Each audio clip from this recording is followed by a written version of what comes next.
संतोष देशमुख हत्या प्रकरणी बीडमध्ये उद्या मूकमोर्चाचं आयोजन करण्यात आलेलं आहे। सर्व संघटना सर्वपक्षीय नेते रस्त्यावर उतरणार आहेत। मूकमोर्चा एसपी कार्यालयाच्या ऐवजी जिल्हाधिकारी कार्यालयावर धडकणार आहे।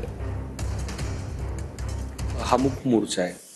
या मोर्चाने कुणाला त्रास होणार नाही, पण जी माझी माहिती मला जी भेटते की उद्या काही व्यापारी दुकानं बंद ठेवणार आणि मोर्चात सहभागी होणार, शाळाही बंद राहतील उद्या।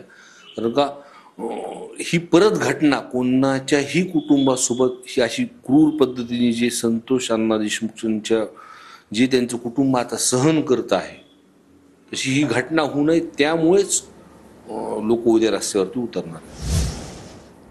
धनंजय मुंडेंनी नैतिकतेच्या मुद्द्यावर राजीनामा दिला पाहिजे। आमदार संदीप क्षीरसागर यांची ही मागणी आहे। या मागणीमध्ये आता ह्या 2 दिवसामध्ये असं लक्षात येतंय की धनंजय मुंडे साहेब मंत्री असल्यामुळे त्यांना ते संरक्षण भेटते तिथे। का तुम्ही ते एकीकडे ते म्हणतात की ते माझे निकटवर्गीय, मग नैतिकतेची जबाबदारी धरून एक तर त्यांनी राजीनामा दिला पाहिजे। हे फास्ट ट्रॅकवर आणून 3-4 महिने चालून हे प्रकरण जे काही आहे एक तर त्याला जमा केलं पाहिजे आणि 3-4 महिने फास्ट ट्रॅक झाल्यानंतर तुम्ही परत शपथ घ्या, अजून मोठं पद द्या, आमचं काही म्हणणं नाही।